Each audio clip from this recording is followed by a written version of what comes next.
আল্লাহ যেন আমাদের প্রত্যেকের আশা বসা, বিশেষ করে যারা টাকা দিয়ে, পয়সা দিয়ে, বুদ্ধি দিয়ে, শ্রম দিয়ে এই মাহফিলকে আজকে দীর্ঘ 23 বছর যাবৎ সাজিয়ে আসছেন, আল্লাহ তাআলা তাদের এই ব্যবস্থাপনা মহান রব্বে করিমের দরবারে কবুল করে নিক, বলেন আমিন।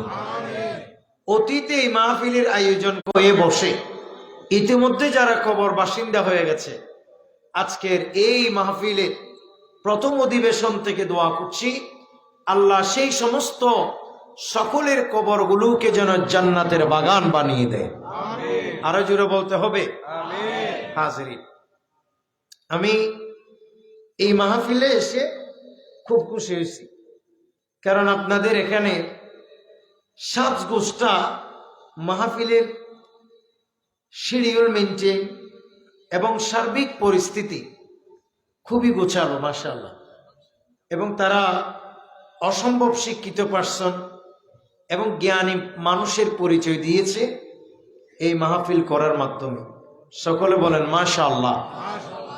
ভাইরা, কার কত মিনিট বক্তব্য, কে কয় মিনিট থেকে বক্তব্য শুরু করবেন, সেটা থেকে শুরু করে মোটামুটি উলামায়ে কেরামদেরকে বিষয়বস্তু সহ বরাবর নির্ধারণ করে দিয়েছেন। সকলে বলেন মারহাবা। যেটা আমরা অপরাপর মাহফিলে সহজে পাই না। এবং মাহফিলে এরকম যদি সিস্টেম পরিস্থিতি যদি করা না হয়, এরকম হাজার মাহফিল হলেও কোনো ফায়দা হবে না। তবে আমি বিশ্বাস করি এ ধরনের মাহফিল, আজকের এই মাহফিলে সুন্নি মহাসম্মেলনে, কুমিল্লা বরোড়ার এই মাহফিল সুন্নি মহাসম্মেলনে লোক যাই হবে হোক মাশাআল্লাহ, তবে 2 জন আসুক বা 10 জন আসুক, এ ধরনের মাহফিল থেকে কিছু মানুষ ইনশাআল্লাহ উপকৃত হবে। সবাই বলেন ইনশাআল্লাহ। কারণ তারা বিষয়বস্তু থেকে শুরু করে সব কিছু মোটামুটি নির্ধারণ করে দিয়েছে। আর বক্তা সিলেক্টেডও দেখলাম মাশাআল্লাহ, তাও খুব ভালো হয়েছে। আমি একজন ছাড়া বাকি সব বড় বড় আলেম। আল্লাহ ওনাদের এলমে আমলে হায়াতে ও ফুরন্ত বারাকা নসিব করুন, জোরে বলেন আমিন। হাজরি, তার এই ধারাবাহিকতায় আমাকে একটা বিষয় দিয়েছে, আর সে বিষয়টা হচ্ছে স্বামী স্ত্রীর হক এবং ইসলামে পর্দার গুরুত্ব। অসম্ভব দারুণ এবং যুগ উপযোগী একটি আপনার বিষয়বস্তু, যদি একটি, কিন্তু এখানে 2টি বিষয়বস্তু। প্রথমে হচ্ছে স্বামী স্ত্রীর হক। কথা বলেন, কার হক? আপনারা কি বিরক্ত হচ্ছে? আমি অনেক লম্বা আয়াত পড়ছি আয়াতের আদবের জন্য, নয়তো এত লম্বা আয়াতের আলোচনা, ব্যাখ্যা, বিশ্লেষণ কোনোভাবে সম্ভব নয়। শুধু আয়াতের অনুবাদ, সরল অনুবাদ করতে গেলে অনেক সময়ের দরকার। তবু আয়াতের আদবের জন্য এটা একটা আদব, যে অর্ধেক আয়াত তেলাওয়াত না করে, কষ্ট হলেও আমার জন্য এটা অনেক কষ্টকর। আমি কোনো হাফেজ না, এত লম্বা একটি আয়াত তেলাওয়াত করা এটা জটিল হলেও এটা আমি তেলাওয়াত করার চেষ্টা করেছি বরকত হাসিলের জন্য। আল্লাহ যেন আমাদের সবাইকে বোঝার এবং আমল করার তৌফিক দান করেন। এই আয়াতে আল্লাহ তাআলা কি বলছে একটু আগে লক্ষ্য করেন। প্রথমে আমরা বলি আয়াতটির অবস্থান হচ্ছে আল্লাহর কোরআনের পারা নম্বর 4। কথা বলেন, পারা নম্বর 4, এমনকি সূরা নম্বরও 4। আর সেই সূরাটির নাম হচ্ছে সূরা আন-নিসা।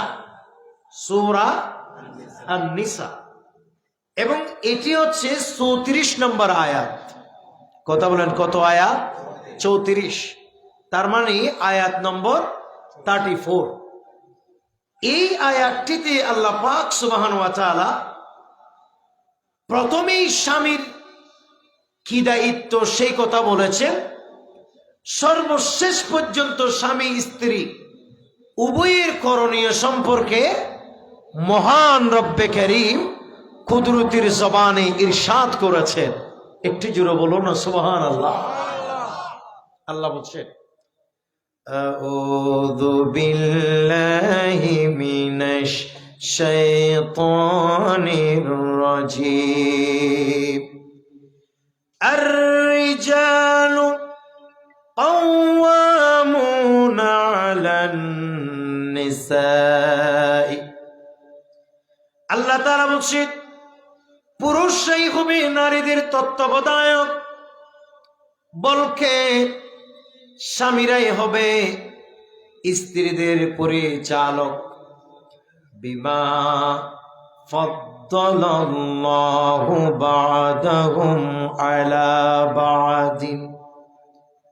আল্লাহ তাআলা বলছেন এ কারণেই যে আল্লাহ তাদের একের উপর অন্যকে শ্রেষ্ঠত্ব দিয়েছেন। একের উপর অন্যকে কি দিয়েছেন? শ্রেষ্ঠত্ব দিয়েছেন। কেন? বলে ওয়াবিমা আনফাকু মিন আমওয়ালিহিম, কারণ পুরুষেরা তথা স্বামীরা স্ত্রীদের জন্য অর্থ ব্যয় করে, সম্পদ খরচ করে, স্ত্রীদের জন্য ব্যয় করে, তাদের জীবন নির্বাহের জন্য ব্যয় করেই থাকে। ফাসসালিহাতু কানিতাতুন হাফিযাতু লিল গায়বি বিমা হাফিজাল্লাহ। কাজেই মহিলাদের মধ্যে যারা অসম্ভব নেককার মহিলা, একেবারে পুণ্যবান মহিলা, তারা তাদেরকে হেফাজত করে। কথা বলেন, তারা তাদেরকে কি করে? হেফাজত করে।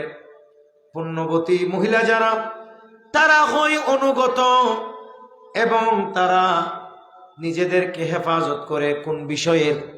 বলে যেসব বিষয়গুলো আল্লাহ তাআলাও হেফাজত করেন। একটু জোরে বলুন না সুবহানাল্লাহ। আপনারা বুঝে গেছেন। আমি ব্যাখ্যা বিশ্লেষণে গেলে আরেকটু বিস্তারিত বলার চেষ্টা করব। এরপরে আল্লাহ তাআলা বলছেন ওয়াল্লাতি তাখাফুনা নুশুজাহুন্না ফাইযুহুন্না। মহান রব্বে কারীম আল্লাহ বলেন, যদি তোমরা খারাপ নারীদেরকে অথবা তোমাদের স্ত্রীদের ব্যাপারে অবাধ্যতার আশঙ্কা করো, স্ত্রীদের অবাধ্যতার কারণে যদি তোমরা তাদেরকে ভয় করো, কথা কি বুঝতেছেন আপনারা? তখন তোমরা তাদেরকে দুমদারা কামাই দিবা না, তোমরা তাদেরকে আগে ওয়াজ করো। ওয়াজ, সুবহানাল্লাহ বলেন।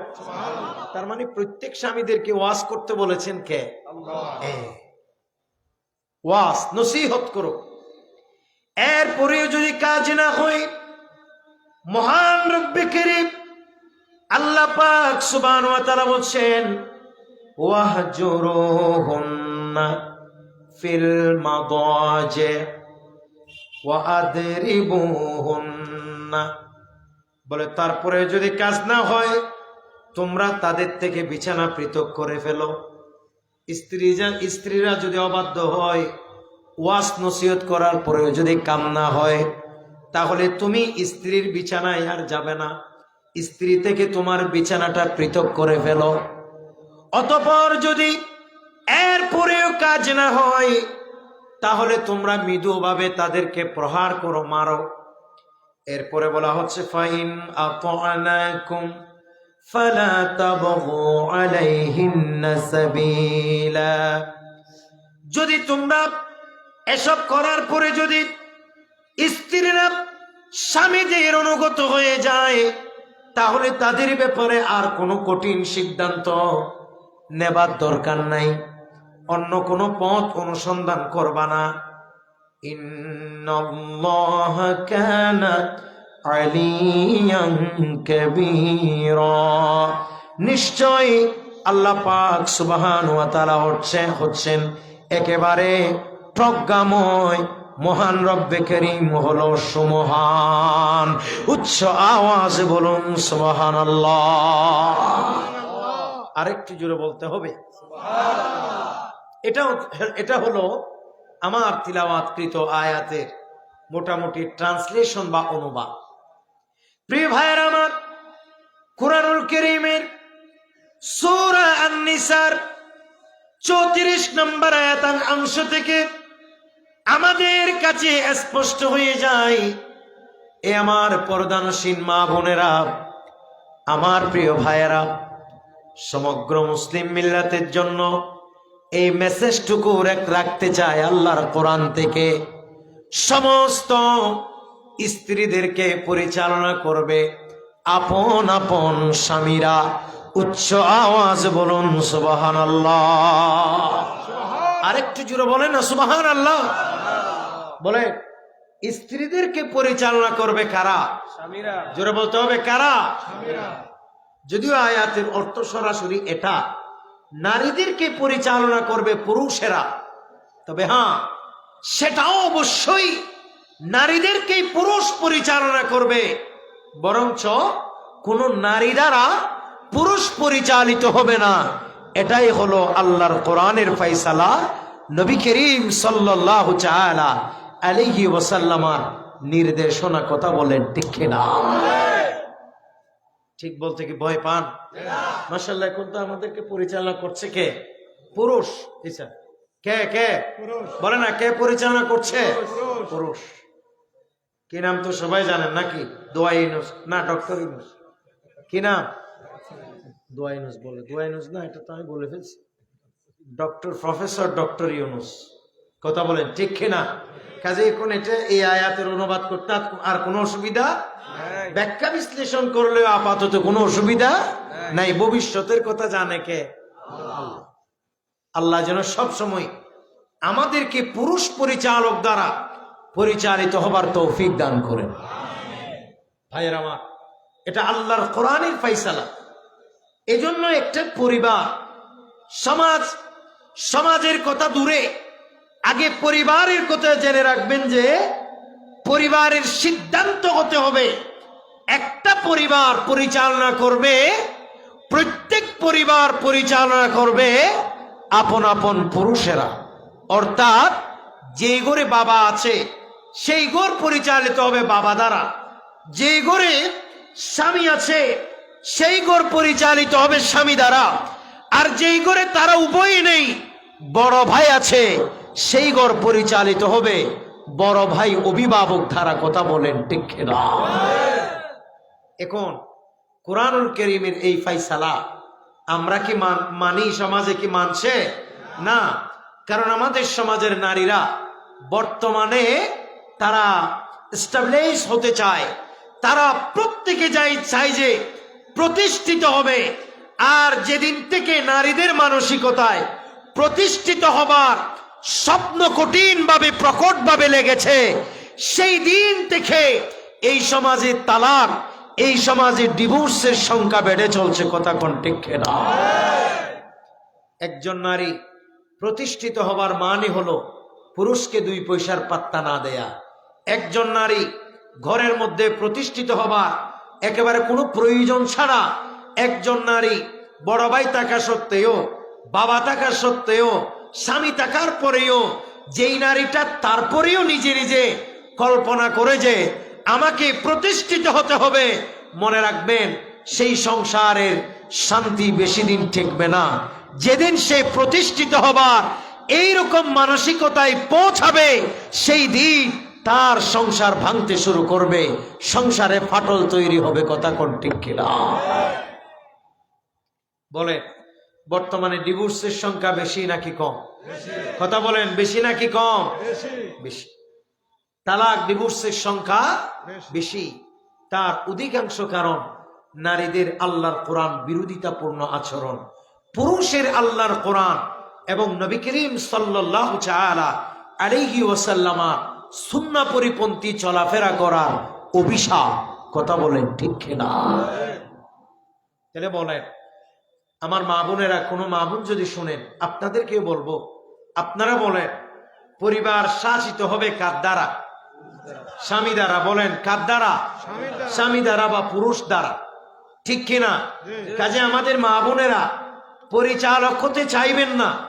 আজকাল আমরা অনেক জায়গায় গভীর উদ্বেগের সাথে লক্ষ্য করছি, অনেক মা বোনেরা টাকা পয়সা না কামাইলেও জামাই যা কামাই তার হিসাব খুঁজে জামাইকে বলে সোজা টাকা কামাই আমার হাতে দিবা, আমি যেভাবে চলি সেভাবে চলার চেষ্টা করবা। এই সমাজ একদিন উন্নত হবে। আল্লাহর কসম, এই সমাজ, এই পরিবার কখনো উন্নত হবে না যেই পরিবার স্বামীকে বাদ দিয়ে স্বামী টাকার পরে স্ত্রী দ্বারা পরিচালিত হবে। এই পরিবার অচিরেই আল্লাহর গজবে ধ্বংস হয়ে যাবে। কথা বলেন ঠিক কিনা? এটা মনে রাখতে হবে। প্রিয় ভাইরা আমার, নবী করিম সাল্লাল্লাহু তাআলা আলাইহি ওয়াসাল্লামের একটা দুইটা নয়, আমার নবীর অগণিত হাদিস পাকে বর্ণনা রয়েছে। নবী করিম সাল্লাল্লাহু তাআলা আলাইহি ওয়াসাল্লাম বলেছেন, যেই রাষ্ট্র কোন নারী দ্বারা পরিচালিত হবে, যেই রাষ্ট্র কোন নারী দ্বারা পরিচালিত হবে, এমনকি যেই পরিবার কোন নারী দ্বারা পরিচালিত হবে, অচিরেই ওই রাষ্ট্র কিংবা পরিবার একেবারে ধ্বংস হয়ে যাবে। কথা বলেন ঠিক কিনা? এজন্য আমাকে অধিকাংশ প্রবাসী ভাইয়েরা বলেছে, আপনারা কি বিরক্ত হচ্ছে? খারাপ লাগছে? আমাকে অধিকাংশ প্রবাসী ভাইয়েরা বলেছে, হুজুর এত টাকা কামায় কিন্তু রুজিতে বরকত হয় না কেন? কথা বলেন না, রুজিতে বরকত হয় না কেন? হুজুর দেশে আমরা যখন বিদেশে যাই, অনেক ভাইয়েরা আমাদেরকে বিভিন্ন কথার ফাঁকে এগুলো বলে যে হুজুর আগে যখন দেশে ছিলাম টাকা কামাইতাম 10,000, কিন্তু এত অভাব, এত কর্জ, এত ঋণ, এত কিস্তি সে সময় ছিল না। কিন্তু সেই 10,000 টাকা ছেড়ে এখন লক্ষ টাকার স্বপ্ন দেখে বিদেশে এসেছি। লক্ষ টাকা কামাইতে না পারলেও মোটামুটি লাখের কাছাকাছি টাকা কামানোর পরেও দেখা যায় পরিবারের অভাব, পরিবারে অশান্তি, পারিবারিক কলহ, পরিবারে ঋণের বোঝা, পরিবারে বিভিন্ন রকমের একেবারে এত টাকা দেবার পরেও কোনোভাবে পরিবার লাইন করতে পারছি না। শুধু অভাব অভাব, পরিবারে কোনো বারাকাই পাচ্ছি না, কোনো বরকতেই পাচ্ছি না। এরকম অসংখ্য ভাইয়ের অভিযোগ। কথা বলেন ঠিক কিনা? আমি জিজ্ঞেস করছি অনেককে, এরকম যারা আমাকে বলছে, আমি বলছি ভাই টাকাগুলো কারা দেন? বা আমার বউকে দিক, হিসাব কে করে? বলে বউয়ে করে। কথা কয় না, ঠিক কিনা? হিসাব কে করে? বউয়ে করে। টাকাগুলো দেন কারে? বউরে। এখন আপনি বলেন, বিদেশে মাল কামাইতেছেন আপনি, পরিবার চলতেছে আপনার কথায় না বউয়ের কথায়? কথা বলেন, কার কথায়? বউয়ের কথা। আমার কিছু দিয়ে না, আমি কিচ্ছু। কার কথায় চলতেছে? বউয়ের কথা।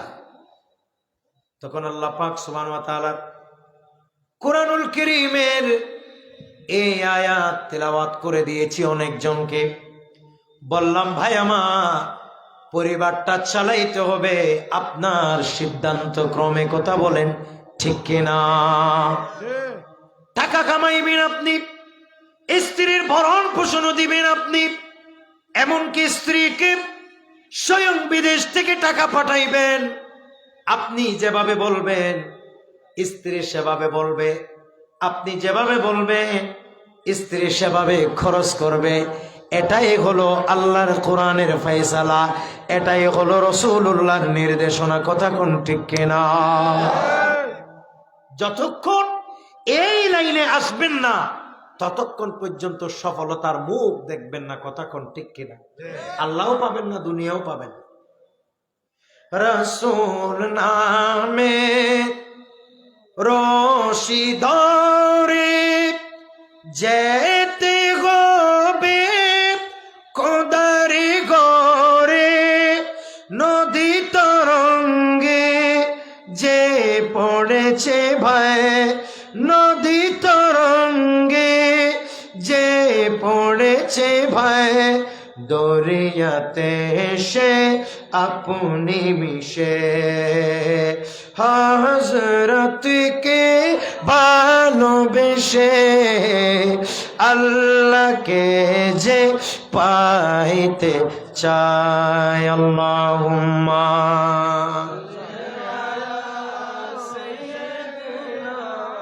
মাওলানা মুহাম্মদ ওয়া আলা আলি মাওলানা। এবার সকলে বলেন না মারহাবা। তাহলে বুঝতে হবে পরিবারে স্ত্রীর যে মূল্য, সম্মান, মর্যাদা এটা বন্টিত হয়েছে কার পক্ষ থেকে? আল্লাহ। একটু জোরে বলবেন না সুবহানাল্লাহ। এখন আপনারা বলুন কিভাবে স্ত্রীর সম্মান মর্যাদা বন্টিত হয়েছে, এটা আপনাকে বুঝতে হবে। প্রিয় ভাইয়ের আমার, আল্লাহ পাক সুবহানাহু ওয়া তাআলা বলছেন বিমা ফাদ্দালাল্লাহু বা'দাহুম আলা বা'দ। বলে আল্লাহ তাআলা একে অপরের উপরে মর্যাদাবান করেছে, একের উপর অন্যকে মর্যাদাবান করেছেন। এটা কিভাবে সম্ভব? বলে হ্যাঁ, বলে আল্লাহ তাআলা স্বামীদেরকে পরিবারের রাজা বানাইয়া, স্ত্রীদেরকে পরিবারের প্রজা বানাইয়া, স্বামীদেরকে ঘরের রাজা বানাইয়া, স্ত্রীদেরকে ঘরের রানী বানাইয়া মহান রব্বে করিম উভয়জনকে সম্মানিত করেছেন। কেননা রাজার যেভাবে সম্মান আছে এমনকি রানীরও সেভাবে সম্মান আছে না? বলেন আছে না নাই? রাজা এনে দিবে রানীর কাছে, রানীকে কাপড় দিবে, রানীকে সাজগোজ করার পোশাক পরিচ্ছেদ দিবে, তার প্রয়োজনীয়তা সবকিছু স্ত্রী নিবারণ করবে। এ আমার প্রিয় ভাইয়েরা, স্ত্রী ঘরে বসে থাকবে, স্বামী এনে দিবে সেই সুন্দর সাজগোজ করে করে স্বামীর জন্য খেদমত সূচক, স্বামীর জন্য সেবামূলক ঘরের ভিতরে যাবতীয় কার্যক্রম সম্পাদন করবে আর স্বামী শীতল করে দেবে। উচ্চ আওয়াজে বলুন সুবহানাল্লাহ। আরেকটু জোরে বলে তাহলে রাজারও মূল্য আছে, রানীরও কি আছে? কথা বলেন না, কি আছে? মূল্য আছে। এই জন্য মা বোনেরা স্বামীকে সবসময় রাজা ভাববেন। স্বামীকে যদি আপনি রাজা ভাবেন, আপনি নিজে নিজে রানী। কথা কন না, ঠিক কিনা? আপনার পরিবারের স্বামী যদি রাজা হয়, তাহলে আপনি পরিবারের স্ত্রী হিসাবে, ওই স্বামীর স্ত্রী হিসাবে আপনার মর্যাদা কি? রানী। এজন্য আল্লাহ বলেছে একের উপর অন্যকে মর্যাদা দিয়েছে। আর স্বামীর ব্যাপারে পরের অংশে আল্লাহ বলেছে কারণ স্বামীরা তাদের স্ত্রীর জন্য সম্পদ ব্যয় করছে, স্ত্রীর ভরণ পোষণ দিচ্ছে। একটু জোরে বলুন না সুবহানাল্লাহ। কিন্তু এখন স্বামীও করে চাকরি, স্ত্রীও করে চাকরি। কথা কোন ঠিক কিনা? আপনারা কি রাগ করছে? কোরআন হাদিসের কথা বললে কারো না কারো গায়ে লাগবে, কাজে আপনার গায়ে মাখার দরকার নাই।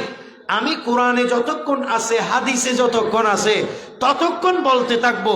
তবে হ্যাঁ, কোরআন হাদিসের পরিপন্থী কিছু বললে এটা মানার দরকার নাই, এটা আমাকে শুধরাই দিবেন। আল্লাহ আমাদেরকে কবুল করো। স্বামী চাকরি করে, স্ত্রী কি করে? চাকরি করে। দুজনেই চাকরিজীবী, দুজনেই আসছে চাকরি করে টায়ার্ড হয়ে। কার সেবা কে করবে?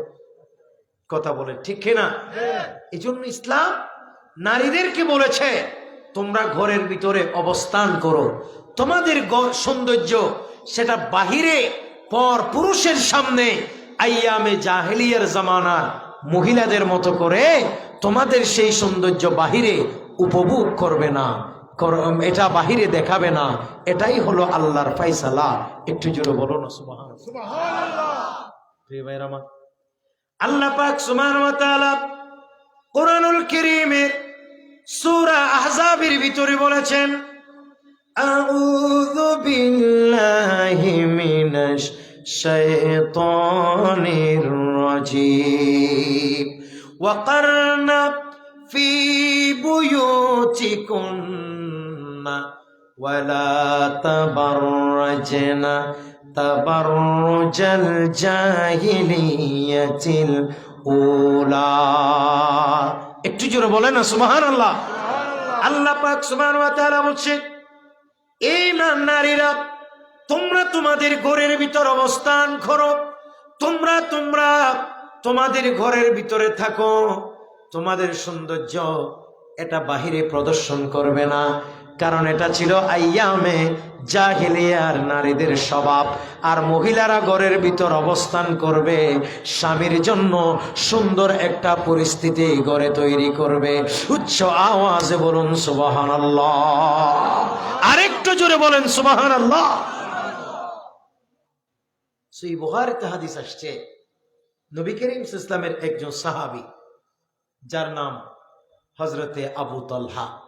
কি নাম বললাম? আবু তালহা। বিরক্ত হচ্ছে? তো আবু তালহা ঘর থেকে কাজে গেছে, কাজে বাইর হয়েছে। এখানে অনেক কিছু শিকার আছে এই হাদিসে। তখন তিনি যখন ঘর থেকে বের হয়েছে কাজে যাবার সময়, ঘরে ছিল অসুস্থ তার একমাত্র সন্তান। কথা বলেন না? যাওয়ার সময় ঘরের মধ্যে অসুস্থ একমাত্র সন্তান রেখে গেছে।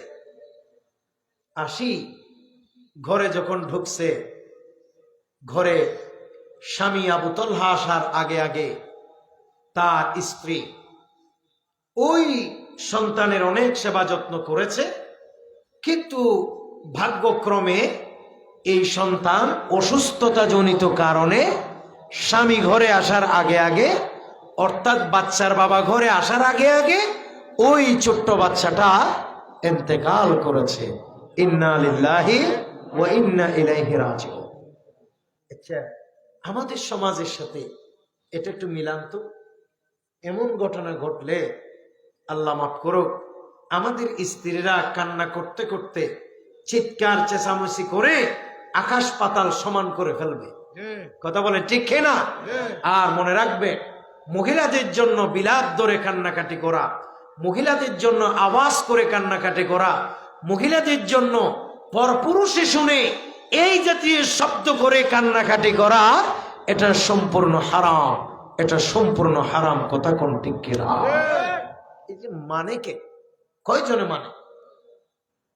প্রিয় ভাইরা আমার, নবী করিম সাল্লাল্লাহু তাআলা আলাইহি ওয়াসাল্লামের ওই সাহাবী ঘরের মধ্যে আসার আগে আগে স্ত্রী ওই মৃত সন্তানটাকে সুন্দর করে কাপড়ে মুড়িয়ে ভেতরের রুমের ভিতরে একেবারে বুঝতে না পারে মতো রেখে দিয়েছে বিছানায়। আর এদিকে স্বামী আসবার টাইম হয়েছে, কারণ স্ত্রী চিন্তা করছে, আমি যদি এখনই আমার সন্তানের জন্য কান্নাকাটি করতে থাকি, আমার স্বামী যদি ঘরে এসে এই পেরেশানি অবস্থায় যদি এই পরিবেশটা পাই, সারাদিন কষ্ট করেছে, এক পেরেশানি ঘরের মধ্যে এসে যদি আরেক পেরেশানি পাই, এই ঘর তো আমার স্বামীর জন্য জাহান্নামের টুকরা হয়ে যাবে।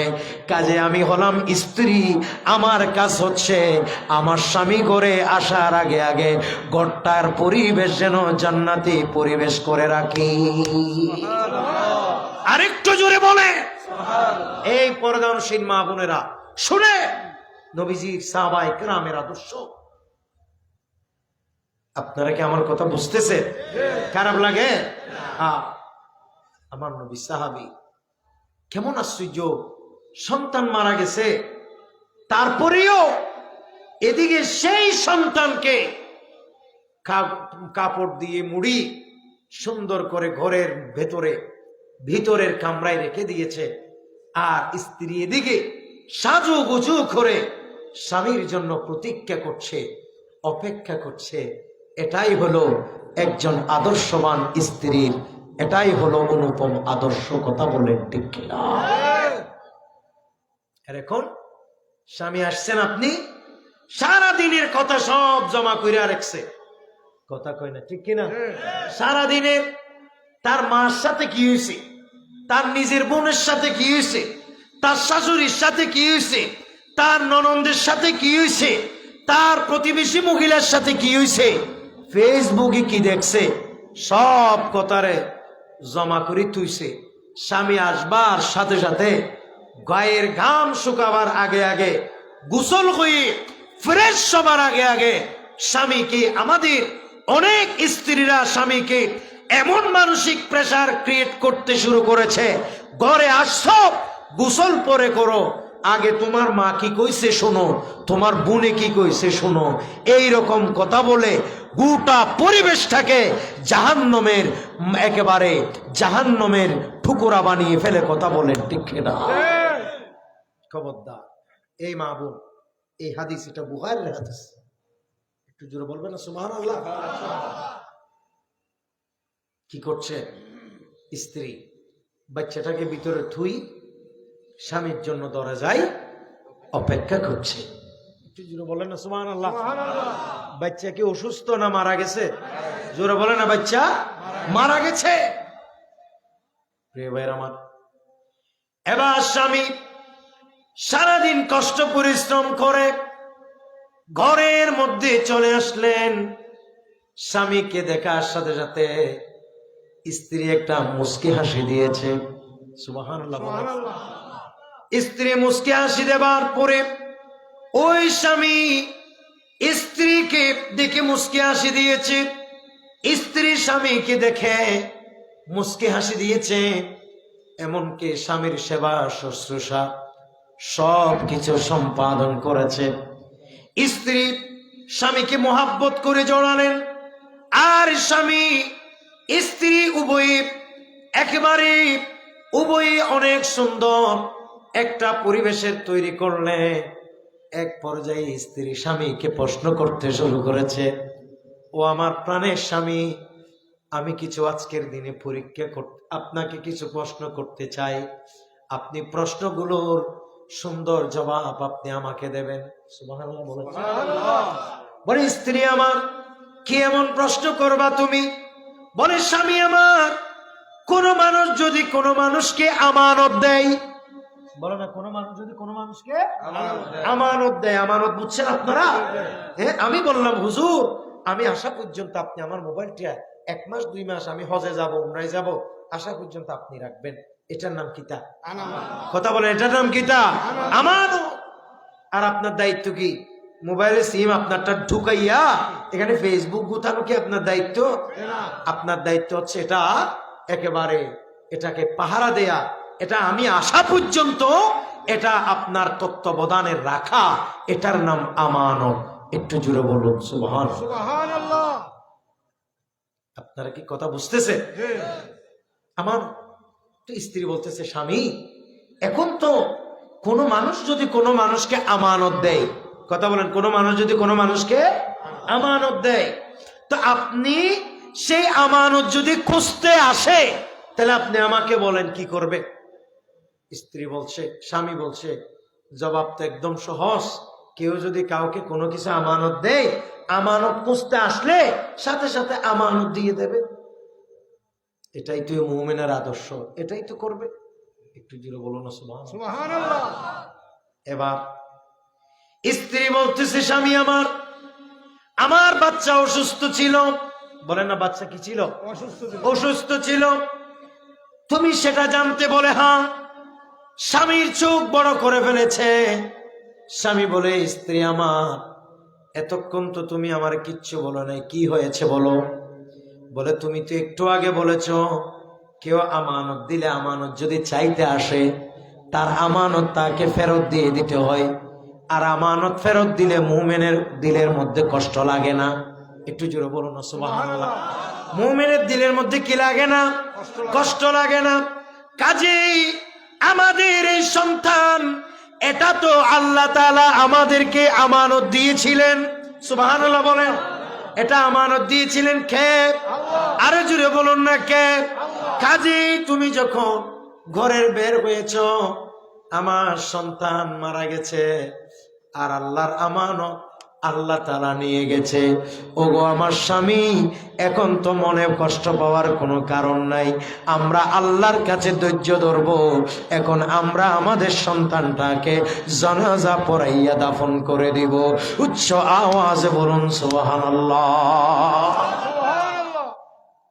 নবীজি সাহাবায়ে কেরামের আদর্শ, আমার নবী সাহাবায়ে কেরামের স্ত্রীগণের আদর্শ কেমন ছিল, এই হাদিস থেকে স্পষ্ট জানা যায় তখন সন্তানকে দাফন কাফন সম্পন্ন করে সকালবেলা স্বামী স্ত্রী দুইজন আমার নবীর কাছে গেলেন, গিয়ে বললেন, ইয়া রাসূলুল্লাহ, নবী আমার, গতকাল আমাদের সন্তান মারা গেছে, রাতে আমরা তাকে দাফন কইরা দিছি। ওগো আল্লাহর নবী, আপনি আমাদেরকে বলেন এখন আমরা আল্লাহর উপর ধৈর্য ধরছি, আমাদের কি করণীয়? তখন আমার নবী বলেন, ও আমার সাহাবী, শোনো, আমি তোমাদেরকে সুসংবাদ দিচ্ছি, আল্লাহ যেন তোমাদেরকে যেন আল্লাহ আবার নেককার সন্তান দান করে। উচ্চ আওয়াজে বলুন সুবহানাল্লাহ। ঠিক 1 বছর পর ওই ঘরে আরেকটা সন্তান জন্ম নিয়েছে। এখান থেকে আরেকটা মশলা জেনে রাখবেন, আমাদের দেশে ঘরের মধ্যে কেউ মারা গেলে অনেক মানুষ বলে স্বামী স্ত্রী 40 দিন দেখা সাক্ষাৎ করতে পারবে না, এরকম বলে কি বলে না? অনেক জায়গায় বলে, আপনাদের এখানে বলে কিনা জানি না। এমনকি অনেক প্রবাসী ভাইরা বাবা মারা গেছে, মা মারা গেছে, অথবা ঘরের কেউ মারা গেছে, বিদেশ থেকে আসছে, জানাজা পড়বে, দাফন কাফন করবে, কিংবা তার ফাতেহায় শরীক শামিল হবে। এখানে ও বিদেশ থেকে আসছে মাত্র 1 মাসের ছুটি নিয়ে। কথা বলেন, কয় মাসে? 1 মাসের। আর এদিকে গ্রামের সব বুড়া বুড়িরা ওই প্রবাস ফেরত, ওই বিদেশ থেকে আসা ওই লোকটারে সবাই পাহারা দিতেছে, কোন স্ত্রীর কাছে যাইতেছে কিনা? একটু জোরে বলবেন না নাউজুবিল্লাহ। খবরদার, এটা আল্লাহ এবং রসুলের তরফ থেকে নিষেধ নাই। সর্বোচ্চ একজন মানুষ মারা গেলে শোক পালন করবে কয়দিন?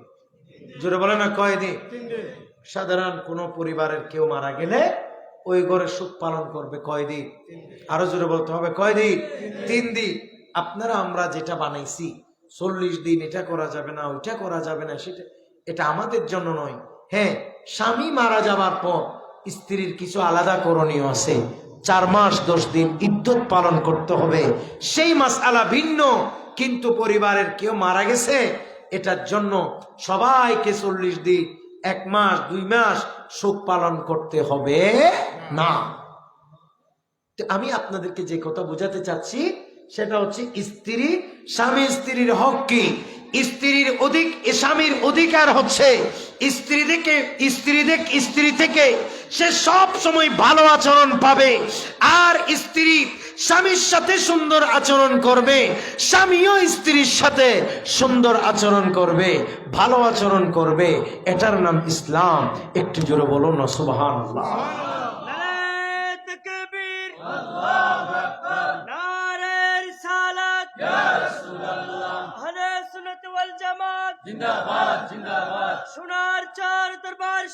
জিন্দাবাদ। সকলে বলেন মারহাবা। মনে রাখবে, স্বামী স্ত্রী একে অপরের উপরে সন্তুষ্ট হয়ে এরকম আচরণ করতে হবে। কথা বলে ঠিক কিনা? এটা সবার ক্ষেত্রে। আমরা স্বামী বলে আমরা স্ত্রীদেরকে যখন ইচ্ছা তখন খেদাবো, যখন ইচ্ছা তখন গালি দেব, যখন ইচ্ছা তখন মারবো। এটা কি ইসলাম সাপোর্ট করে? জোরে বলেন ভাই, করে? করে না। এখন তো আমাদের সমাজে অনেক ভাইয়েরা আছে স্ত্রীদেরকে মারতে মারতে স্ত্রীদের এমন 12টা বাজায়, স্ত্রীরা অনেক সময় স্বামীরা বাপ ডাকি ফেলা। কথা কয় না ঠিক কিনা?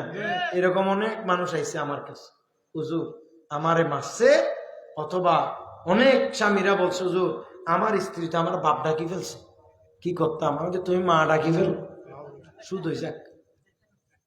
একটু জোরে কইতে না নাউজুবিল্লাহ। স্ত্রী বাপ ডাকি ফেলছে, তুমি মা ডাকি ফেলো। নাউজুবিল্লাহ। জোরে বলে, আরো জোরে বলে। কাজী আমাদের সমাজে এমন অনেক ভাইরা আছে স্ত্রীদেরকে মারতে মারতে ওই রাস্তার উপরে নিয়ে আসে, এমনকি ওই স্ত্রীকে মারতে মারতে আরেকজনের ঘরে ঢুকিয়ে দেয়। এইরকম অপদার্থ স্বামী, এইরকম অথর্ব স্বামী আমাদের সমাজে আছে না নাই? খবরদার, এটার নাম স্বামী স্ত্রীর সম্পর্ক নয়। এ আপনার ঘরের বাঁধি না, এ আপনার ঘরের রানী। সুবহানাল্লাহ বলেন। এ আপনার ঘরের কি? রানী। কাজেই নবী করিম সাল্লাল্লাহু তাআলা আলাইহি ওয়াসাল্লাম বলেছে, আমার নবী বলেছে এভাবে, আইয়ুমা ইন্নামা ইমরাআতিন মাতাত ওয়া যাওজুহা আনহা রাআদিন দাখালাতিল জান্নাহ। নবী করিম সাল্লাল্লাহু তাআলা আলাইহি ওয়াসাল্লাম বলেছেন, আইয়ুমা ইমরাআতিন মাতাত ওয়া যাওজুহা আনহা রাআদিন দাখালাতিল জান্নাহ। বলে তোমাদের মধ্যে যেই স্বামী স্ত্রীর উপরে রাজি থাকবে, যেই স্ত্রী স্বামীর উপর রাজি থাকবে, ওই স্ত্রী যদি মারা যায় তার জন্য সোজা আল্লাহর জান্নাত। সুবহানাল্লাহ। আরেকটু দূরে বলেন না সুবহানাল্লাহ। সুবহানাল্লাহ। এই জন্য স্ত্রীদের উচিত স্বামীদেরকে দুনিয়া যে আল্লাহর তরফ থেকে যে হক বন্টিত হয়েছে, যে হক কি, স্বামী যা বলবে তা মানা। একটু জোরে বলো না সুবহানাল্লাহ। বলেন না, স্বামী যা বলে তা মানা। এটা হলো স্বামীর অধিকার, এটা হলো স্বামীর প্রাপ্য। আর স্ত্রী হচ্ছে, আর স্ত্রীর অধিকার হচ্ছে স্ত্রীর যা প্রয়োজন স্বামী তার ব্যবস্থা করে দিবে। একটু জোরে বলো না সুবহানাল্লাহ। এখন আমাদের সমাজে অনেক স্ত্রীরা আর স্বামীর কথা শুনতে চায় না। এটা আমরাও লক্ষ্য করেছি ঈদের সময় মার্কেটে। কথা বলে না ঠিক কিনা? যে সুন্দর সুন্দর কাপড় গাইয়ে দিয়া মহিলারা মার্কেটে গেছে, এত সুন্দর জামা কাপড় গাইয়ে দিয়া, এত সুন্দর সাজগুজ কইরা, কোনোদিন জামাইয়ের সামনেও আসেনি। কথা কই না ঠিক কিনা? অধিকাংশ জায়গায় এগুলো চলে কি চলে না? হ্যাঁ। কিনে দিছে কে? স্বামী। আর সুন্দর উপভোগ করতেছে কে? দোকানদার, কাপড় দোকানদার, স্কুলের মাস্টার। কথা কই না ঠিক কিনা? আপনার কি খারাপ লাগছে আপনাদের? এই জাতীয় চিত্র আমাদের সমাজে আছে না নাই? কাজেই এটা হচ্ছে চরম নাফরমানি এবং স্বামীর সাথে এটা হচ্ছে চরম গাদ্দারি পূর্ণ মনোভাব। খবরদার, কখনো স্বামীর সাথে এমন আচরণ করা যাবে না। বরঞ্চ স্বামী যেই সুন্দর জামা কাপড় আপনাকে পরিয়ে দিয়েছে, আপনার জন্য এনে দিয়েছে, সেই কাপড় পরে সেই সৌন্দর্য স্বামীকে দেখাবেন। এটাই স্বামীর অধিকার, এটাই আপনার জন্য ফরজ। কথা বলেন ঠিক কিনা? এখন দুনিয়ার ফাড়া সিরা সব কাপড় গাইয়ে দিয়ে আছে জামাইয়ের সামনে। কথা কয় না ঠিক কিনা? যে কাপড় ফাটি গেছে, সিঁড়ি গেছে, যেটার থেকে বাসগন্ধ উঠতেছে। কথা কয় না ঠিক কিনা? এটা গাইয়ে দিয়ে আসতেছে কার সামনে? স্বামীর সামনে। কিন্তু আর যেটা সুন্দর উন্নত মানের পোশাক সেটা গাইয়ে দিয়ে, সেটা সেজে গুজে এটা দিয়ে যাচ্ছে কোথায়? হয়তো মার্কেটে, নয়তো বাচ্চারা নিয়ে স্কুলে, নয়তো এখানে, নয়তো সেখানে, নয়তো হাসপাতালে রুগী দেখতে। কথা কয় না ঠিক কিনা? খবরদার, এটা কখনো স্বামী স্ত্রীর অধিকার হইতে পারে না। আর অধিকাংশ মা বোনেরা আপনারা দেখবেন যে অধিকাংশ মা বোনদেরকে আপনারা যদি একটু শাসন করতে চান, একটু থেকে একটু যদি শাসন করতে চান, দেখবেন যে অনেক মা বোনেরা স্বামীর নামে বিভিন্ন রকমের কটূক্তিমূলক কথা বলবে। কথা বলে না ঠিক নেবে ঠিক? এমনকি স্বামীর বদনাম বের করবে। হ্যাঁ, এরকম নবী করিম সাল্লাল্লাহু তাআলা আলাইহি ওয়াসাল্লামের জামানায়ও এই জাতীয় ঘটনা ঘটছে। কথা বলেন না ঠিক কিনা? আপনারা কি বিরক্ত হচ্ছেন ভাই? শুনেন, নবী করিম সাল্লাল্লাহু তাআলা আলাইহি ওয়াসাল্লামের একজন প্রখ্যাত সাহাবী, তিনার নাম হচ্ছে হযরতে আবু সাঈদ রাদিয়াল্লাহু তাআলা আন।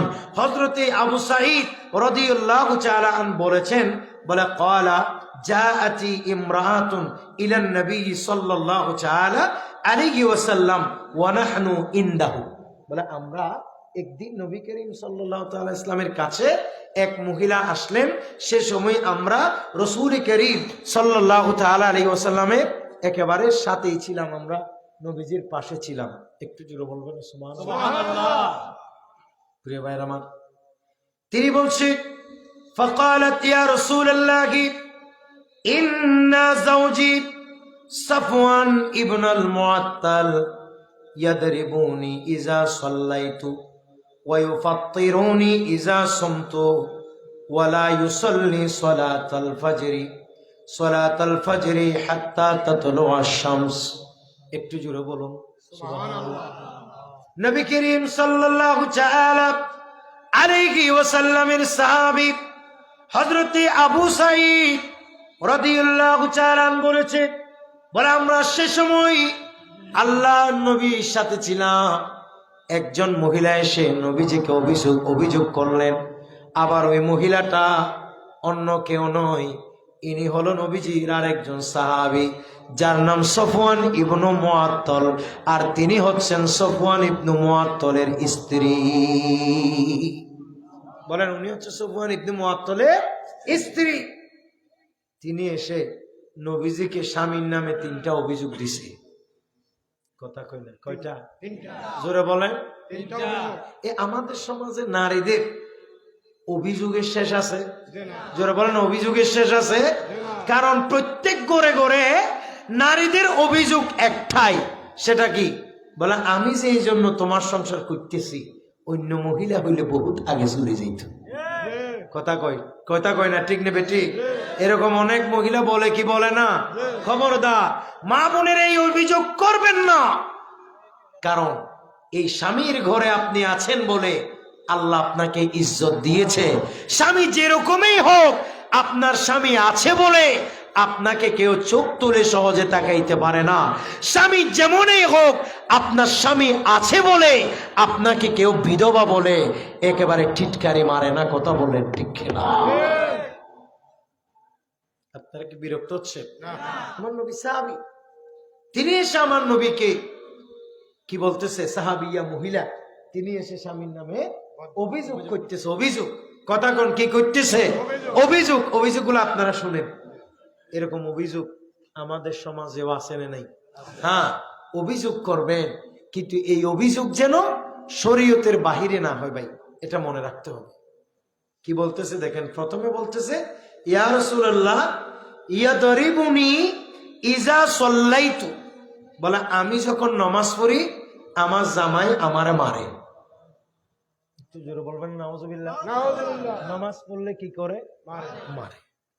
খেয়াল করেন। এরপরে বলতেছে ওয়াইউফাত্তিরুনি ইজা সুমতু, বলে আমি যখন রোজা রাখি আমার জামাই আমার রোজাটা ভাঙিয়ে ফেলাই। হাই হাই, এটা ডেঞ্জারাস কথা না কি? আপনারা কথা বুঝতেছেন আমার?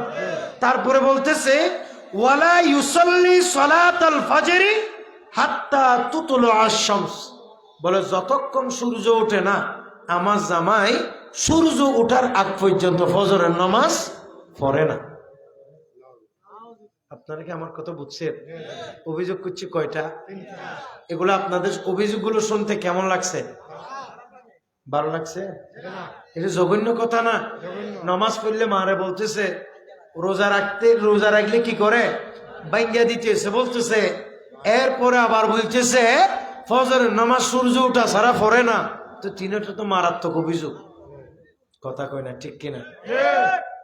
প্রিয় ভাইরা আমার, এরপরে নবী করিম সাল্লাল্লাহু তাআলা আলাইহি ওয়াসাল্লামের সাহাবী হযরতে আবু সাঈদ রাদিয়াল্লাহু তাআলা বলেন, ক্বালা ওয়া সাফওয়ানু ইনদাহু, বলে সে সময় সফওয়ান ইবনে মুআত্তাল নবীজির সামনে উপস্থিত ছিলেন। ক্বালা ফাসআলুহু আম্মা ক্বালাতু, আমার নবী তখন ওই সফওয়ান ইবনে মুআত্তালকে তার স্ত্রী যা বলেছে সে সম্পর্কে আমার নবী তাকে প্রশ্ন করেছেন। উচ্চ আওয়াজে বলুন সুবহানাল্লাহ। প্রিয় ভাইয়ের আমার, এখান থেকে একটি মশলা প্রমাণিত হয়ে যায়, কেউ যদি কোন বিচারকের কাছে গিয়ে বিচার দেয়, সাথে সাথে শোনার সাথে সাথে অ্যাকশন হবে না, শোনার সাথে সাথে ওই বিচার করবে না, আগে ওই বিচারটা জাস্টিফাই করতে হবে, যাচাই করতে হবে ঘটনা সত্য কিনা। কথা বলে না, ঠিক কিনা? কিন্তু আমাদের সমাজে আজ আমরা অনেককে দেখি, কেউ কাউকে কিছু বললে এটার সাথে সাথে বিশ্বাস করে ফেলাই। কথা বলেন না, ঠিক কিনা? কেউ কাউকে কিছু বললে কি করে ফেলে? বিশ্বাস করে ফেলে। নগদে বিশ্বাস কইরেন না। কেউ যখন কিছু বলে সেই কান কথা বিশ্বাস করে পরিবারে সমাজে বিশৃঙ্খলা তৈরি করবেন না, আগে এটা জাস্টিফাই করবেন এটা আসল ঘটনা নাকি ঘটনা নকল। কথা বলেন না, ঠিক কিনা? এমন এক যুগে আইছি, কেউ গুমজাই ফটো তুলি ফেসবুকে ছাড়ে দিছে, এই বেচারা মারা গেছে, সাথে সাথে আরেকজনে বলতেছে শেয়ার মারে দিছে, আবার এর থেকে দেখি আরেকজনে দিয়ে দিছে। আইরে বেকুফের ঘরের বেকুফ, আসলে কি এ মরছে না গুম গেছে? এটা একটু তোমার জাস্টিফাই করা দরকার আছে না নাই? হাই, কিছুদিন আগে আপনারা শুনছেন না, আমাদের চট্টগ্রামের প্রখ্যাত আলেমেদি হুজুর আল্লামা আবুল কাসেম নূরি মাদ্দাজিলুল আলী ইন্তেকাল করছে, সারা দুনিয়া হয়ে গেছে। একটু জোরে বলো না নাউজুবিল্লাহ। আমি সে সময় মক্কা শরীফ ছিলাম, আমি নিজেও আশ্চর্য হয়ে গেছি।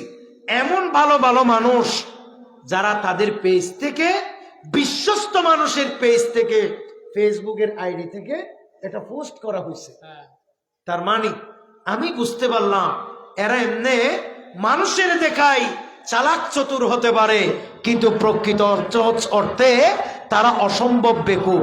কারণ ঘটনার সত্যতা জাস্টিফাই না করে হুটহাট আরেকজনের পোস্ট দেখে এইরকম পোস্ট শেয়ার করে দেয়া, এইরকম পোস্ট বিশ্বাস করা, এইরকম পোস্ট করে দেয়া, এটা আরেক বোকামি, আরেক শয়তানি। কথা বলেন ঠিক কিনা? যেন কেউ কিছু বললে সাথে সাথে বিশ্বাস করার কোনো সুযোগ নাই। আল্লামা নূরি সাহেব হুজুর কেবলাকে আল্লাহ হায়াত দারাজ করুক, বলেন আমিন। হুজুরের থেকে বিশ্বাস করাইতে গেছে, কিয়ামত হয়ে গেছে, মানুষের বুঝাইতেছে আমি মরি নাই, আমি আসি, বাধ্য হয়ে লাইভে আসতে হয়েছে। কথা কয় না ঠিক কিনা? মানুষ বিশ্বাস করতেছে না, মানুষের তবুও বলতেছে না, দুদিন পরে দেখতেছি না আপনি মরছেন, মানে পোস্ট আবার দিছে, নাউজুবিল্লাহ করতেছে না। হুজুর আবার বলতেছে আমি মরি নাই, আল্লাহর ওয়াস্তে বিশ্বাস করো। ঘটনা এরকম হয়েছে অনেকটা। এক রুগী বলে হাসপাতালে, ডাক্তারে বলতেছে মারা গেছে, লড়াচড়া কম তো, ডাক্তারে কি মনে করছি মারা গেছে। হাই বেচারা সবাই কান্নাকাটি করতেছে। কনফাউন্ডার আসি বাঁধি সাঁধি দিতেছে, মুসতে যখন কি দিবে, বাঁধি সাঁধি দিবে, সার্টিফিকেট টার্টিফিকেট দিতে, মরার সার্টিফিকেট, সার্টিফিকেট টার্টিফিকেট ধরাই দিছে। কিছুক্ষণ পরে ওই লোক, যে লোক মরে গেছে, এই লোক আমার কোথায় নিয়ে যাচ্ছ, লরি উঠছে। কথা কই না, কি করে উঠছে, লরি উঠছে। এখন লরি যখন উঠছে, এখানে পাশে যে কনফাউন্ডার আছে, এ বলতেছে, ওই মানুষ যেগুলো আছে এগুলো বলছে তো রুগী তো জিন্দা, মরে নাই। এও বলতেছে কই আমি তো মরি নাই। এ ওই কনফাউন্ডারে সিবি ধরছে, বলছে তুমি বেশি বুঝো প্রফেসর থেকে। প্রফেসরে বলতেছে মরে গেছে, প্রফেসর থেকে বেশি বুঝো না, মরে গেছো তুমি। বিষয়টা এই যুগে অনেকটা এই অবস্থা হয়েছে। কথা কয় না ঠিক কিনা? কে যে যাই বলে তা বিশ্বাস করে বলে। আরে বাপলে বাপ, একটু জোরে নাউজুবিল্লাহ কইতেন না আপনারা? আপনারা কি এরকম বিশ্বাস করবেন? কথা বলেন, কারণ আমি এরকম কিছু বললে বিশ্বাস করবেন কি না? এখন যদি শুনেন, আমি এখানে ওয়াজ করতেছি তো, কেউ একটা আমার নামে পোস্ট একটা দিয়ে দিল, আজিজ রজবি এখন বর্তমানে এই অন্যায় কাজটা করছি, আপনাদের এখানে বসে যারা, এরাও বলবে আমরা তো অনেক ভালো মনে করছি, এটা আমাদের সামনে ওয়াজও করলো। টাইম মিলাই দেখতেছে যে সময় অন্যায় করছি বলতেছে, এই সময় আমি মাহফিলে, মানুষে তবুও বলবে যে না, না করলে কি মানুষে দিছে নাকি? কথা কয় না ঠিক কিনা? বলে না, যুগটাই এরকম ভাই। এই জন্য আমার নবীর আদর্শ ছিল, নবী করিম ইসলামকে কেউ কোনো যদি, আমার নবীকে এসে কেউ যদি কিছু বলে, রাসূল করিম সাল্লাল্লাহু আলাইহি ওয়াসাল্লামকে এসে কেউ যদি কোনো অভিযোগ করে, আগে আমার নবী এটাকে জাস্টিফাই করতেন, সামর্থ্য অনুযায়ী যাচাই বাছাই করতেন। একটু জোরে বলেন, আরো জোরে বলেন। এই জন্য কোনো আলেম মারা গেছে শুনলে আগে ফেসবুকে পোস্ট দিবেন না, আগে ফোন করে যাচাই করবেন, ঠিক কিনা? আমাদের এখানে অনেক ভাইরা জামিয়াতে পড়ে কি পড়ে না, চট্টগ্রামে কোনো আলেম মারা গেছে, আপনারা আগে শুনবেন নাকি ওরা আগে শুনবে? তো ওদেরকে ফোন দিবেন, এই অমুক মারা গেছে, এটা কি কথা সত্য নেই? এ বলবে যে আমি তো শুনি না, একটু পরে জানাচ্ছি। এ অন্তত একুরেট খবর আপনাকে বলতে পারবে, তারপরে পোস্ট করিয়েন আল্লাহর ওয়াস্তে। কথা বলেন না ঠিক কিনা? ইন্তেকাল করছে একজন, আবার ছবি ছাড়ে দিছে আরেকজনের, নাম দিছে কিন্তু ঠিকই যে মরে গেছে, তার একজনে বলতেছে এটা না, বলে আমি ভালো করে জানি তবু দিছি।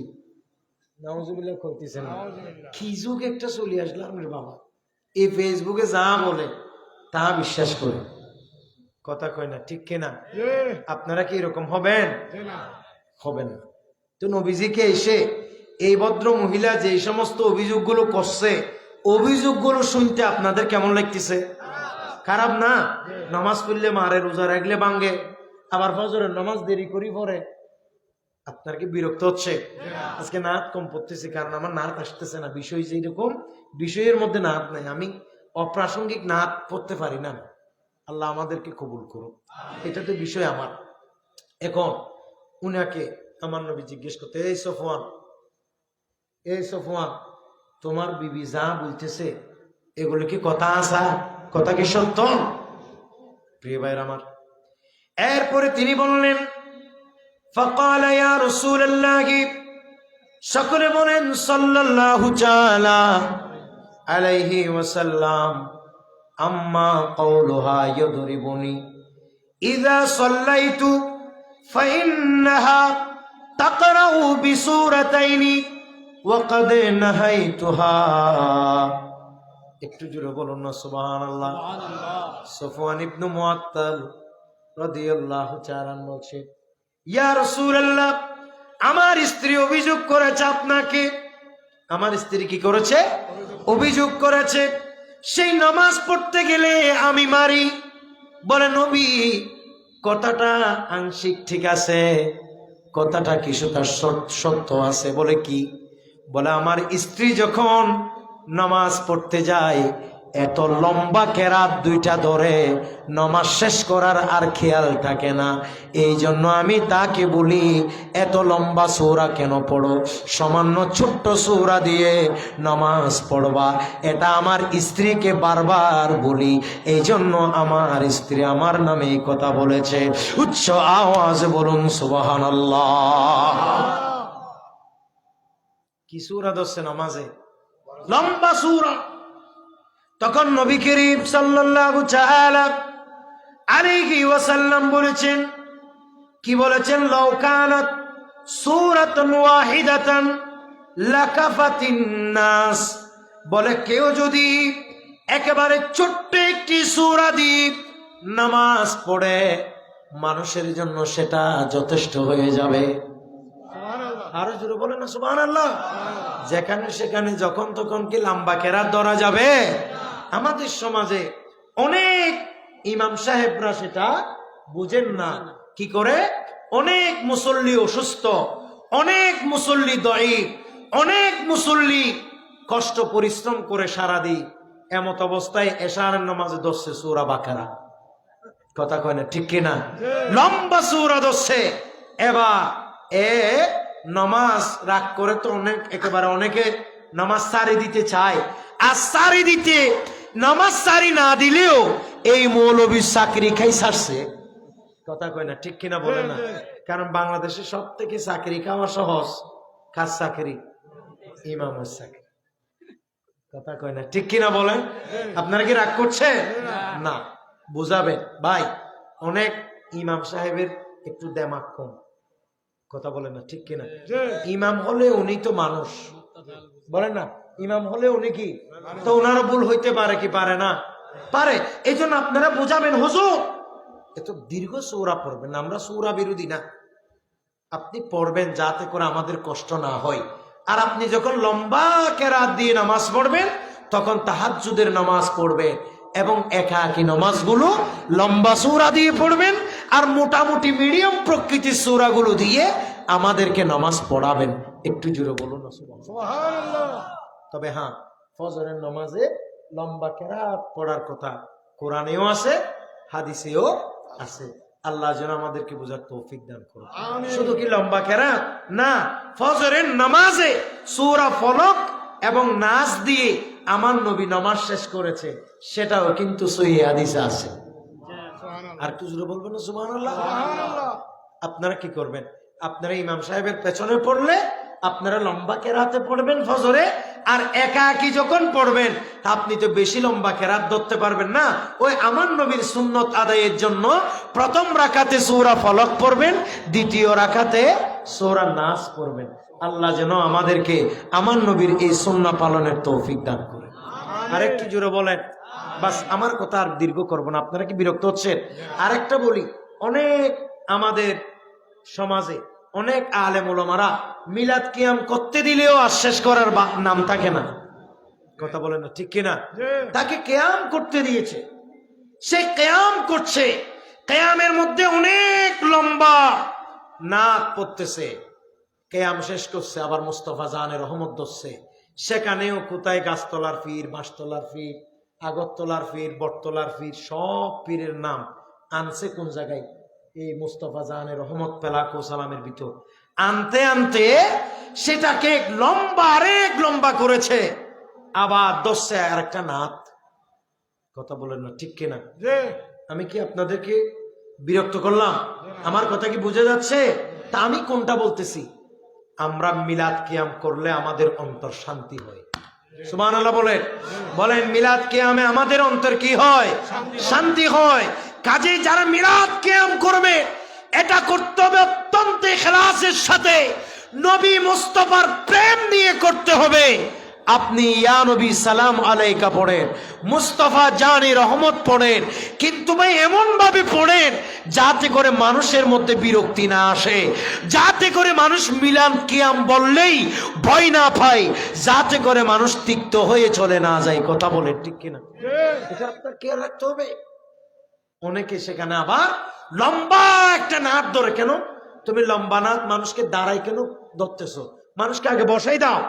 কারণ অনেক মানুষ এতক্ষণ যখন বসে বসে ওয়াজ শুনছে, হঠাৎ করে যখন দাঁড়াইছে, পা জিনজিন করতেছে, মাথা শিনশিন করতেছে, পেটে বিনবিন করতেছে। কথা কন না, ঠিক কিনা?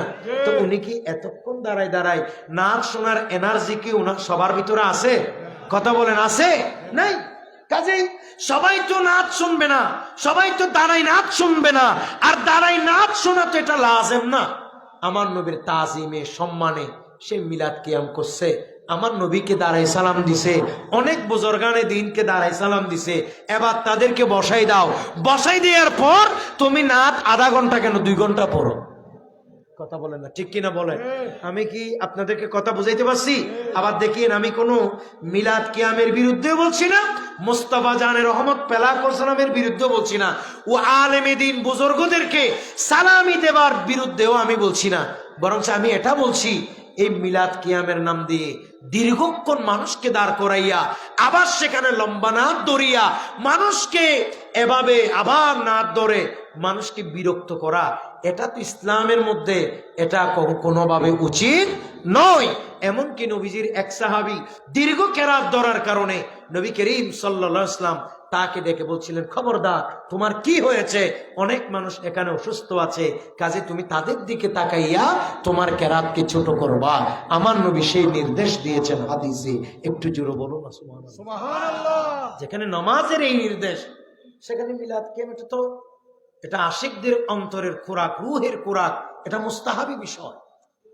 সেখানে আপনি যদি মানুষকে বাধ্য হয়ে লম্বা করে বিরক্ত করে দেন, তাতে মিলাদ কিয়াম আর মানুষ করতে চাইবে না।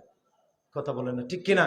এই জন্য তো মানুষ আজকাল মিলাদ কিয়াম করতে দাঁড়াইলে আরেকজন আসি বলে, হ্যাঁ একটু সংক্ষেপ করেন। কেন বলে সংক্ষেপ কেন করবে? মিলাদ কিয়াম তো মিলাদ কিয়ামের গতিতে হবে। ও সংক্ষেপ করতে বলতেছে ওই জন্য, কারণ অনেক মানুষে দাঁড় করাইয়া লম্বা নাচ শুরু করে দেয়, মুক্তদা হাল বুঝে না। কথা বলেন, ঠিক কিনা? আবার কেউ বিরোধিতা করিয়েন না, আমি কোনো মিলাদ কিয়ামের বিরোধিতা করছি না। তবে এটাকে আমাদের একটা সুন্দর ইখলাসের মধ্যে থাকে মতো এই সিস্টেম বজায় রাখার দরকার। আলেমদের সেদিকে খেয়াল রাখতে হবে। আল্লাহ যেন আমাদেরকে বোঝার তৌফিক দান করেন। একটু দরুদ শরীফ পড়েন। আল্লাহুম্মা সাইয়্যিদিনা মাওলানা মুহাম্মদ ওয়া আলা আলিহি মাওলানা। এবার সকলে বলেন না মারহাবা। ভাই কথা শেষ। ওই আমার নবীকে অভিযোগ দিয়েছে কয়টা? একটা অভিযোগ হলো কি, নামাজ পড়লে কি মারে। আসলে কি মারে? মারে না, ওইটা করে আর কি, তুমি এত লম্বা কেরাত পড়ো কেন, তাৎপর্য তুমি আরেকদিন যদি এরকম করে আর কি, এটাকে সে মায়ের হিসাবে বলছে। আচ্ছা যাই হোক, মহিলা মানুষ যা বলছে আর কি, হ্যাঁ যা বলছে আর কি করবেন। তারপরে আবার বলতেছে, ইয়া রাসূলুল্লাহ ওয়া আম্মা, খেয়াল করেন, ও আম্মা কওলুহা ইউফাত্তিরুনি ফাইন্নাহা তাতালিকু ফাতাসুমু ওয়া আনা রাজুলুন শাহাবুন ফালা আসবিরু। একটু জোরে বলবেন না সুবহানাল্লাহ। সুবহানাল্লাহ। ইয়া রাসূলুল্লাহ, আমার স্ত্রী বলেছে রোজা রাখলে আমি ভেঙে ফেলতে বলি। ইয়া রাসূলুল্লাহ, আমি একজন যুবক মানুষ, তাকে বিয়ে করলাম, সে যখন তখন নফল রোজা থাকে। কথা বলেন, যখন তখন কি রোজা থাকে? নফল রোজা থাকে। শরীয়তের মাসালা হচ্ছে স্ত্রীরা যখন তখন নফল রোজা রাখবে না, বরং নফল রোজা রাখলেও স্বামী থেকে ইজাজা, স্বামী থেকে অনুমতি নিয়ে রাখতে হবে। একটু জোরে বলবেন না সুবহানাল্লাহ। দেখছেন স্বামীর মর্যাদা কোন জায়গায়? আমার নবী বলেছেন, ফাকাল রাসূলুল্লাহি সাল্লাল্লাহু আলাইহি ওয়াসাল্লাম ইয়াউমা ইজিন, আমার নবী সেদিন বলে দিয়েছেন, লা তাসুমু ইমরাআতুন ইল্লা বিইذনি জাওজিহা, বলে কোন স্ত্রী স্বামীর অনুমতি ব্যতি রেখে নফল রোজা রাখবে না। একটু জোরে বলুন না সুবহানাল্লাহ। মশলা কি বুঝতে পারছেন? এ মা বোন কেউ শুনলে মনে রাখবেন, স্বামীরা বলার আগ পর্যন্ত স্ত্রীরা অনুমতি না দিলে নফল রোজা রাখতে পারবে না। দেখছেন কি মশলা? তবে হ্যাঁ, মাহে রমজানুল মুবারকের রোজা, এটা স্বামী বলো আর না বলো, এজাজত দিক আর না দিক, নিজেকেও রাখতে হবে, স্বামীকেও রাখতে হবে। কারণ এটা বিধান দিয়েছেন কে? ফরজ করেছেন কে? আল্লাহর নির্দেশের উপরে স্বামীর নির্দেশ হইতে পারে না, কারো নির্দেশ হইতে পারে। প্রিয় ভাইরা আমার, এরপরে বলেছেন, ইয়া রাসূলুল্লাহ, আমি যুবক হিসাবে সহ্য করতে পারি না, নিজেকে কন্ট্রোল করতে পারি না, বাধ্য হয়ে আমি আমার স্ত্রীর রোজাটা ভেঙে ফেলাই। নবী বলছেন, ঠিক আছে, তাতে কোনো অসুবিধা নাই। এরপরে বলেছেন, তুমি নাকি প্রত্যেকদিন ফজরের নামাজ সূর্য ওঠার পরে পড়ো। তখন হযরতে সফওয়ান ইবনে মুআত্তাল বলেন, ইয়া রাসূলুল্লাহ, সারা রাত আমরা কাজ করি, আমরা কৃষি কাজ করি, জমিনের মধ্যে পানি দিই। কথা বলেন, কোথায় পানি দিই? জমিনের মধ্যে পানি দিই। অনেক রাত হয়ে যায়, ঘুমাইতে ঘুমাইতে, এটা আবু দাউদের বর্ণনা, আবু দাউদের হাদিস, একেবারে সিরিয়াল নম্বর 2459 নম্বর সিরিয়ালে হাদিসটি আসছে। তখন আল্লাহ নবীকে বললেন, ইয়া রাসূলুল্লাহ, জমিনে পানি দিতে দিতে দীর্ঘ রাত হয়ে যায়। রাত যখন হয়, ফজরের সময় আর নামাজ পড়তে আমরা উঠতে পারি না, যার ফলশ্রুতিতে আমি ফজরের সময় যখন থান পাই না, উঠতে যখন পারি না, ঘুম থেকে উঠার সাথে সাথে নামাজটা পড়ে দিই, যদিও সূর্য উদিত হয়ে যায়। আমার নবী বলেন, অসুবিধা নাই, তুমি যেই মুহূর্তে ঘুম থেকে সজাগ হইবা, ওই সময় আল্লাহর ফরজ ফজরের নামাজ আদায় করে দিবা। আরেকটু জোরে বলেন না সুবহানাল্লাহ। তার মানে বোঝা গেল, স্ত্রীরা অনেক সময় স্বামীর নামে এই জাতীয় অভিযোগ করে কি করে না? কেউ বলে আমার স্বামী রাগী মানুষ, আমার স্বামী, কেউ বলে আমার স্বামী বেশি কাপড় কিনে দেয় না, কেউ বলে আমার স্বামী বেশি মার্কেটিং করতে দেয় না, কেউ বলে আমার স্বামী টেলিফোনে বেশি কথা বলতে দেয় না, কেউ বলে আমার স্বামী আনস্মার্ট, বন্ধুদের সাথে আড্ডা দিতে দেয় না। এ আমার মা বোনেরা, আমি আপনাকে বলতে চাই, আপনাকে যেভাবে রেখেছেন এভাবে রাখাই হলো একজন স্বামীর দায়িত্ব, আর যেভাবে থাকতে বলতেছেন এভাবে থাকাই হলো একজন স্ত্রীর দায়িত্ব। কথা বলেন ঠিক কিনা? এটাই হলো করণীয়, এটাই হলো স্বামী স্ত্রীর হক। আর ইসলামে পর্দার বিধান, এটা ফরজ। কথা বলেন ঠিক কিনা? কাজেই স্বামীর সাথে স্ত্রী পর্দা করবে না, বরঞ্চ স্ত্রী অন্যান্য সকল পর পুরুষের সাথে সে পর্দা মেনটেন করে চলবে। কথা বলেন ঠিক কিনা? এমনকি মহিলাদের যে গলার আওয়াজ, এটা পর্যন্ত, মহিলাদের যে গলার শব্দ, মহিলাদের যে কণ্ঠের আওয়াজ, সেটাও সতর্ক, এটাও তাকে হেফাজত করতে হবে। কথা বলেন না ঠিক কিনা? বর্তমানে অনেক সুন্দরী সুন্দরী মহিলা টেলিভিশনের মধ্যে আমরা দেখতেছি কোরআন শরীফের সূরা পড়তেছে। কথা বলেন ঠিক কিনা? কোরআনের কেরাত লম্বা লম্বা দারুণ কণ্ঠে, কারিয়ানা কণ্ঠে আল্লাহর কোরআনের তেলাওয়াত করতেছে টেলিভিশন, ঠিক কিনা? অনেক মহিলারা নাত রসুল পড়তেছে। এগুলার নাম নেক্সুরতে ধোঁকাবাজি। কথা বলেন, এগুলার নাম কি? সুরতে ধোঁকাবাজি, নেক্সুরতে ধোঁকাবাজি। এগুলির সাথে ইসলামের কোনো সম্পর্ক নাই। কেন? মহিলাদের জন্য তার কণ্ঠ এটাও কি সতর, আমি দেখি অনেক মহিলা সুন্দর নাচ দেয়, অনেক মহিলা সুন্দর কেরাত দেয় ফেসবুকে। এখানে অনেক হুজুরে কি করে কমেন্ট করে, কমেন্টস করে, মন্তব্য করে। অনেক হুজুর পর্যন্ত আছে, তারা বলে বোন মাশাআল্লাহ তোমার যে কণ্ঠ, আল্লাহ তোমারে যে দিয়া দিছে। কথা কয় না, ঠিক কিনা? হ্যাঁ, ফান দিতেছে মেয়ের মন পাওয়ার জন্য, এটার মন পাওয়ার জন্য। আসলে কোন আল্লাহরে পাওয়ার জন্য না। কথা কয় না, ঠিক কিনা? কারে পাওয়ার জন্য? মহিলার মন পাওয়ার জন্য। ওই মহিলা যেন নজর কাটে। আমার এই হুজুরটা খুব সুন্দর মেসেজ করছে। এই হুজুর জানে না এই একটা মেসেজ, এই একটা কমেন্টস এর কারণে তার ঈমান সহ চলে যেতে পারে। কথা বলে না, ঠিক কিনা? কিভাবে যাবে? যেহেতু পর্দার বিধান রক্ষা করা মহিলার জন্য ফরজ। বল না, মহিলার জন্য কি ফরজ? আর এই ফরজ অস্বীকার করা কুফরি। বল না, ফরজ অস্বীকার করা কি কুফরি। কাজেই মহিলার জন্য কণ্ঠস্বর বেগানা পুরুষকে শোনানো, এটাও তো ফরজ। বলে এটা কি? কোনটা? বেগানা পুরুষকে শোনানো, এই কান থেকে পর্দা করা, এটাও তো মহিলার জন্য ফরজ। বল না, ঠিক কিনা?